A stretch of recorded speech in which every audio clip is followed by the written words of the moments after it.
there's one weird technique that has doubled my closing rate for all my sales calls for my agency. And this isn't like any type of script. This is just a way of thinking, okay? So it's very simple. But before any of that, if you don't know who I am, I'm Matt. I built an agency and now I'm building a coaching business, basically teaching people what I did with my agency and still do with a coaching business. And really what we do is we help people to hit their KPI month. But back to that one weird technique, it's not like, any type of sales script or anything like that. It's just like a mental framework, right? If you can see sales calls properly, and this even works with cold calls, right? If you can see cold calls or sales calls like properly and see them like this, you're really good to go and you're gonna set yourself up for some success. But not gonna waste any more time, let's get straight into it. Okay, so here it is. It's very simple. What it's called is the action threshold. And don't just click away. I've satisfied your dopamine and now you know what it is. Before you just click away, make sure that you actually properly understand it, right? Because as I said, this is going to be really important for you, right? If you can fully understand and fully grasp this, then you're setting yourself up for success. And really what you're doing here is you're aligning your paradigm, right? So the way to have better sales calls, get better at cold calling, cold DMs, cold SMS, cold email, any way of like any type of sales is by understanding it and seeing it from the right lens, okay? So what I'm doing here is giving you the correct lens that you should be seeing any type of sales from. So what we have here is we have like a kind of four squared square with minus 100 being the bottom, 0% being the middle, and 100% being the top, right? And we have here P and C, okay? So what P stands for is pain. And what C stands for is confidence, okay? So just stay with me because I'm going to explain this in more detail. So P, pain, C, confidence. So pain is this side, confidence is this side, okay? This top left, I guess, quarter is called pain, right? Is when people are in pain, right? And the top right one is when people are confident, okay? But this bottom left one is the opposite of pain, right? So this one is confidence, right? So this one is C as well, but this one is comfort, right? So it's the opposite of pain. So if you're at 100% pain, you're in the most pain possible. If you're at 0, you're neither in pain nor comfortable, you're just middle. And minus 100% is you're complete 100% comfortable, right? And confidence is the same. But the bottom of confidence is doubt, right? Where you're doubtful. It's the opposite of confidence. And so this is the way that you need to start seeing your sales calls, your anything, okay? When you're doing them, the goal here is to raise the levels of pain and the level of confidence, right? So the only reason, if you break it down to a first principle, the only reason anybody's going to take action on anything, whether it's to to raise their hand, to go to work a job, to buy food, to buy something on a sales call, to book a sales call, is because of pain avoidance, right? That's kind of like the primary driver of human doing anything, right? It's to avoid pain, right? If a car's coming, you run away from it because you avoid the pain of getting hit, right? Very simple. First principle is we want to avoid pain, right? And so if we can create pain in someone's current situation, right? So this is them in the current situation. If we can make them be in pain, right? And we can kind of create in the future a more desired situation. So maybe this is maybe they're making 50K per month here, whatever client this is or prospect, making 50K per month here, and the cool situation is at 100K per month, right? And then they make this situation look good, right? If you can create a lot of pain in this current situation, well, by the way that humans work, we want to avoid pain, right? So we're going to take action to get the prospect's going to take action to get himself out of this painful situation into this happy situation at 100K per month. So that's the first thing is pain, and the second thing is confidence, okay? And so what I mean by confidence is basically confidence and trust that you can actually get them there, right? So we have the current situation, and then we have the desired situation, right? Your prospect needs to know and be confident that actually going through and investing in your product is the thing that's actually going to get them from where they are to where they want to be, right?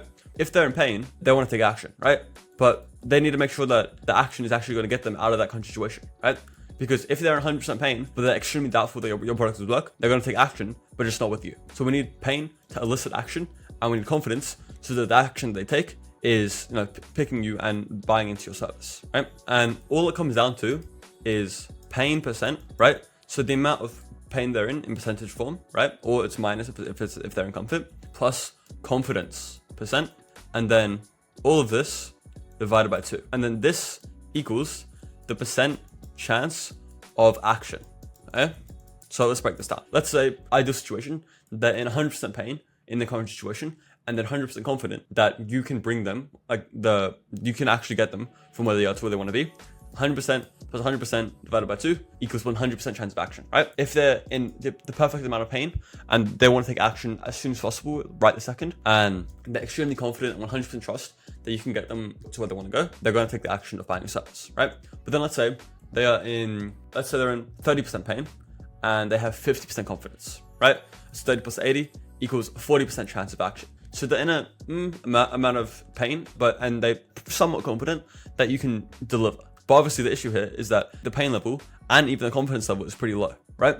So how do we actually increase pain in the current situation and increase confidence? Well, first of all, for pain, there's a few things you can do, right? So one of them is questioning. So just going through questioning can elicit pain, right? And the way you do this is by something called reframing questions, where you ask a question in one lens and they have to basically reframe it into a different lens. Just by the act of them having to reframe, it creates pain in a situation. So that sounds a bit stupid. So let me give you an example to make it more easy to understand. So let's say you're working with a business that works with sales calls, right?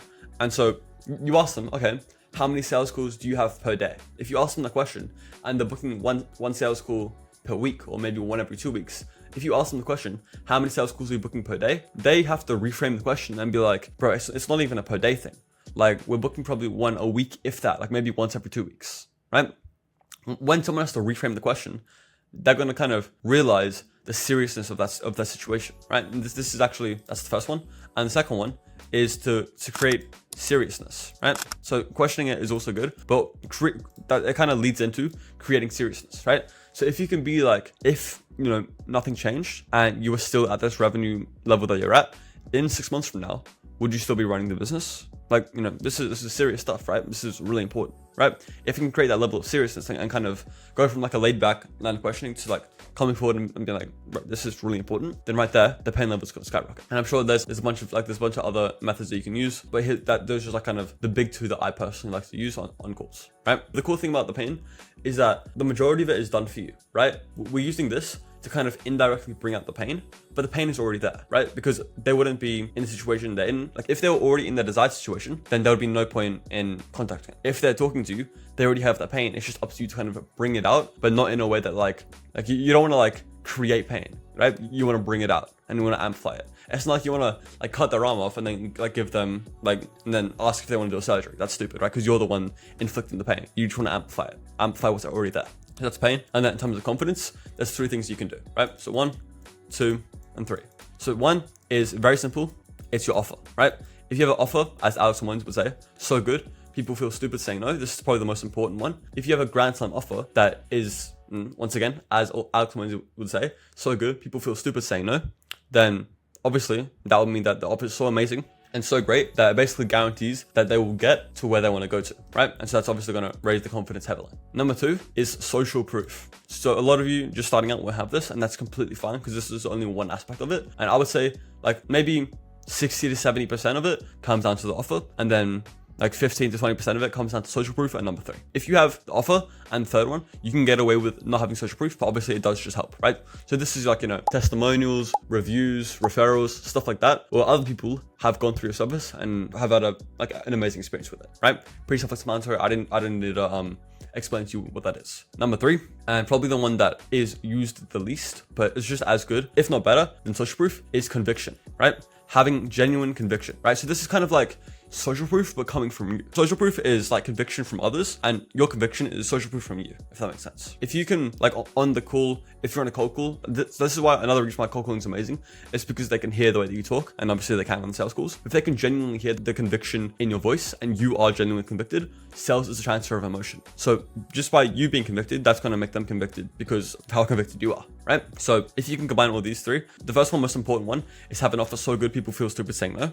Then once you can, and once you've delivered good results, get some social proof, obviously, right? And then number 3 is your own conviction, right? And so that's how you're going to raise the levels of pain in the current situation and raise the levels of confidence that you can actually take them to the desired situation, right? So this is all you need to do. Raise the levels of pain in the current situation, raise the levels of confidence as much as possible, and you're really good to go. So obviously, if this has been valuable to you, please do all the YouTube stuff, like, comment, subscribe, so you can see more videos of mine and, more videos similar to this. It's not like some hyper edited thing. It's just I'm trying to make things that provide real value to you. And if you are an early stage agency owner, meaning you're making between 0 and 5K per month in the agency space, the first link in the description is for you, right? So just go VSL, click it if you want to, I don't really care. And one last thing, I always say this at the end of basically every video. This video has been like, I don't know how long, maybe it's like 5, 10, 15 minutes, whatever, however long it is. You've had the attention span to sit through it. As I said, it's not fancy hyper edited. It's just like me trying to give you some real value. So if you've made it to the end of the video, then already props to you. You haven't clicked off, and like you have a top 1% attention span.